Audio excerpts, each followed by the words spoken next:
Hello yes welcome to our channel. నేను మీ anchor రేఖ. ప్రస్తుతం మనతో పాటు ఉన్నారు ఓం ప్రకాష్ గారు, డైటీషియనిస్ట్ అండ్ అలానే యోగా థెరపిస్ట్ కూడా. సో ఈరోజు మన హెయిర్ ఫాల్ అండ్ అలానే గ్రే హెయిర్ రిలేటెడ్ టాపిక్ని అడిగి తెలుసుకుందాం. Hi sir. హాయ్. సార్ వెనకాల మనకి ఈ మెంతులు, కర్డ్ వీటితోటి మంచి హెయిర్ ప్యాక్ ఉందని చెప్పారు. So yeah! దీని గురించి ఒక చిన్న ఇన్ఫర్మేషన్. Very simple. అంటే మన ఈ సిటీ లైఫ్‌లో పొల్యూషన్ చాలా ఎక్కువుంటుంది. అవును. సో ఈ పొల్యూషన్ అంతా కూడా, ఆ పొల్యూషన్ పార్టికల్స్ అంతా కూడా మన హెయిర్ లోపల డిపాజిట్ అయిపోతుంది. ఎస్. సో దానివల్ల డాండ్రఫ్ వస్తుంది. సో ఆ డాండ్రఫ్ నుంచి బయటపడడానికి మన ఆయుర్వేదంలో ఒక మంచి చిట్కా ఉంది. దాన్నే ఇక్కడ చూపిస్తున్న పెరుగు, మెంతులు అనమాట. సో మెంతుల్ని పౌడర్ చేసేసేసుకొని దాన్ని పెరుగులో ఒక half an hour నానబెట్టేసేసుకోవాలి.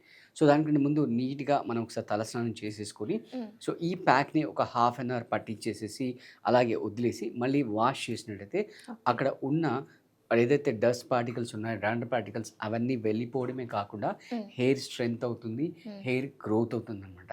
So viewers అందరికీ ఏం చెప్తానంటే, మీరు వీక్లీ అట్లీస్ట్ 2 టైమ్స్, అంటే మీ ఫ్లెక్సిబిలిటీని బట్టి, మీ అవకాశాన్ని బట్టి, మీరు ఒకవేళ వర్కింగ్ ఉండి చేయలేకపోతే అట్లీస్ట్ వీక్లీ వన్స్ అని చేయండి.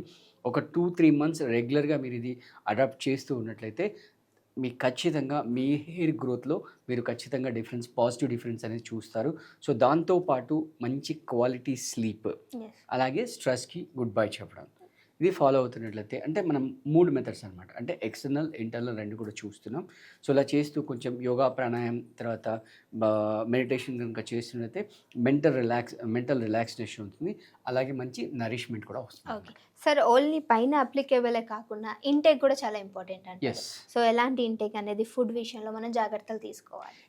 సో ఫుడ్ విషయంలో మనం బేసిక్‌గా ఏంటంటే ఫైబర్ రిచ్ కంటెంట్స్, అలాగే ఒక 30 days daily early morning empty స్టమక్‌లో గ్రీన్ జ్యూస్ తాగాలి.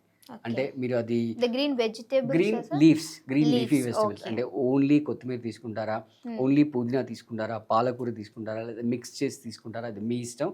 దాన్ని హాయిగా మంచి గ్రేట్ చేసేసి కొంచెం అల్లం ముక్క వేసేసి ఒడిగన్సే జ్యూస్ వేసేసుకొని వడగట్టేసిన తర్వాత కొంచెం జీలకర్ర పౌడర్ వేసేసుకొని, తర్వాత ఒక చిన్న నిమ్మకాయ చెక్క జ్యూస్ దాంట్లో పిండేసేసుకొని తాగినట్లయితే మీరు వితిన్ 30 డేస్లో ఖచ్చితంగా మంచి రిజల్ట్స్ అనేవి చూస్తారు. ఓకే. ఓన్లీ గ్రే హెయిర్ కైనా సార్ ఇది బాడీ మొత్తానికి కూడా ఏమైనా మంచిగా? మొత్తం బ్లడ్ అంతా ప్యూరిఫై అయిపోతుంది. ఈవెన్ ఫేస్ పైన కూడా గ్లో వస్తుంది. సార్ గ్రే హెయిర్ రావడానికి చిన్న రీజన్ అని అంటే ఇక్కడ నుంచి స్టార్ట్ అవ్వచ్చమ్మా అని ఏమైనా చెప్పొచ్చు అంటారు? ఫస్ట్ స్లీప్ నుంచి స్టార్ట్ అవుతుంది.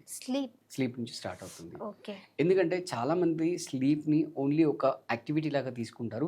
బట్ యాక్చువల్గా జరిగేది ఏంటంటే, మనం మెలకున్నప్పుడు చేసే పనుల కంటే స్లీప్లో జరిగే యాక్టివిటీస్ అనేవి చాలా ఎక్కువ ఉంటాయి బ్యాక్గ్రౌండ్లో. ఇప్పుడు ఫర్ ఎగ్జాంపుల్ మనం ఒక 3 అవర్స్ మూవీ స్క్రీన్ పైన చూస్తాం.